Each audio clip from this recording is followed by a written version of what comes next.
Bianca Belair just faced a big twist, so we'll see what's going on there. We'll also check out the latest for Randy Orton, the WWE Hacker, and much more.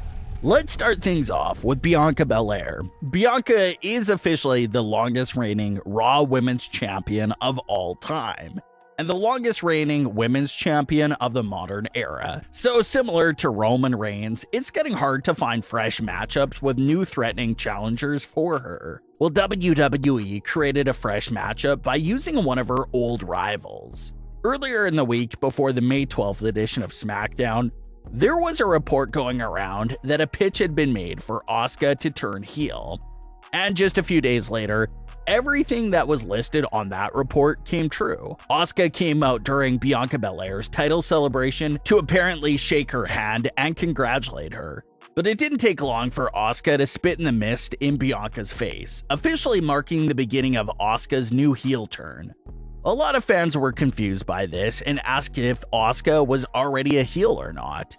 Well, when Asuka returned with the new look and face paint, she was a bit more edgier, but she was still more of a tweener, right in between being a heel and a face. But now with this May 12th moment, Asuka is no longer in between, and has now officially picked a side. She will now be a complete heel going forward. Not only will Asuka be just any heel on the SmackDown women's roster, but according to a new report from PW Insider, Asuka is internally listed as the top heel in the SmackDown women's roster, even above Bayley. So that fact is giving fans a lot of hope and high expectations for this heel run from Asuka. Have we seen a heel run from Asuka in years past? Yes, we technically have, in a very similar way as well. Asuka turned heel several years ago by spitting mist in the face of Paige with Kairi Sane. But that was more of a tag team heel turn, so we technically haven't seen what a full solo heel run could look like for Asuka, so it creates an interesting dynamic and matchup for Bianca Belair. Yes, she was just defeating Asuka at WrestleMania, but now she has to face a heel version of Asuka that could have lots of tricks up her sleeve. Asuka is already a handful for anyone she steps foot in the ring with, based off just her pure skills and abilities. But now you throw in the mist and the other cheating tactics, and it's going to be difficult to get past her. So be on the lookout for this new matchup between Asuka and Bianca Belair. But speaking on Bianca Belair, let's quickly go over the rumor and twist that could be coming for the women's titles. During the WWE draft, WWE traded their two women's champions to opposite brands. The Raw champion went to SmackDown and the SmackDown champion went to Raw. And with the draft now being in full effect, WWE is not really acknowledging the fact that both brands are in possession of the wrong women's titles, and it feels weird and awkward to see. Last time this happened, there was a title swap between both champions, but it doesn't look like they'll be doing that this time around, which has fans extremely suspicious that the new women's titles could be on the way in the near future. And that's why they didn't swap the titles. So that's a theory and rumor that the fans are really holding on to right now. They think it's only a matter of time before the two new women's world titles are revealed, and the branding label for both women's titles will be dropped. And if that happens, then it makes sense why there was no title swap. Rhea Ripley and Bianca Belair don't have to trade titles. They both keep their respective title that they rightfully won. The only thing changing is the brand label of Raw and SmackDown from the name of the titles. Maybe something as simple as one being labeled the WWE Women's Championship and the other one labeled as the World Women's Championship. So that's something that a lot of fans are very suspicious of right now. Either have a title name change or completely new titles in general could be coming to the women's division. Randy Orton has now officially been out of action for one complete year, and his status still remains a mystery. He had back surgery in late 2022, and there's been nothing but mixed reports and mixed rumors about his status. There was even one rumor that the procedure Randy Orton had was very similar to a procedure Shawn Michaels had that took Shawn several years to return from. So there was just so many rumors such as that one. But now there's some pretty solid info from Randy Orton's father himself, Bob Orton.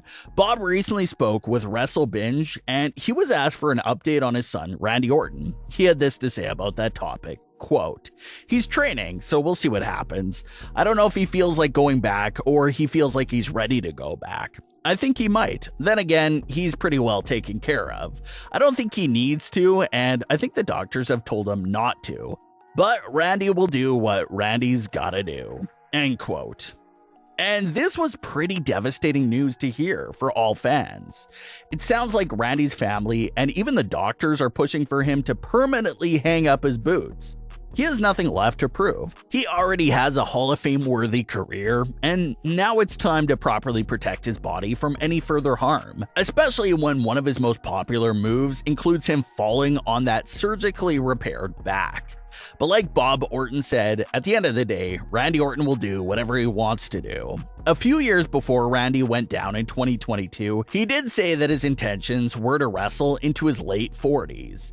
Now, obviously, that was his intention before the major injury and procedure. So maybe his mind space on retirement is much different now, it's hard to tell. But it looks like Randy Orton's doctors are officially advising against any physical return to the ring for the future Hall of Fame superstar. The WWE Hacker ended up being short-lived, but during that time he was around, it was a very intriguing character and story. The WWE Hacker made his presence known by hijacking several live SmackDown broadcasts with his message and warning.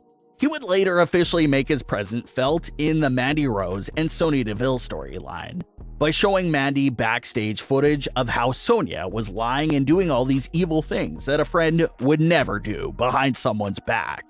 The WWE Hacker threatened to expose more WWE superstars who were being dishonest and lying to those that were close to them. But unfortunately, it looks like they ran out of ideas and the character was instantly gone.